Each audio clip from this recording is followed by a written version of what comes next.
श्रियकान्ताय कल्याणनिधये निधयेतिनाम् श्रीवेङ्कटनिवासाय श्रीनिवासाय मङ्गलम् लक्ष्मी सविभ्रमालोक सुभ्रूविभ्रमचक्षुषे चक्षुषे सर्वलोकानां वेङ्कटेशाय मङ्गलम् श्रीवेङ्कटाद्रिशृङ्गाग्रमङ्गलाभरणाङ्गये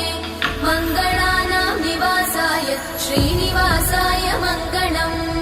सर्वावयव सौन्दर्य सम्पदा सर्वचेतसां सदा सम्मोहनायास्तु वेङ्कटेशाय मङ्गलम् नित्याय निरवध्याय सत्यानन्दचिदात्मने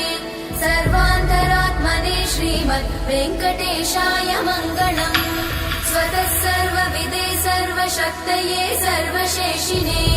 सुलभाय सुशीलाय वेङ्कटेशाय मङ्गलम्।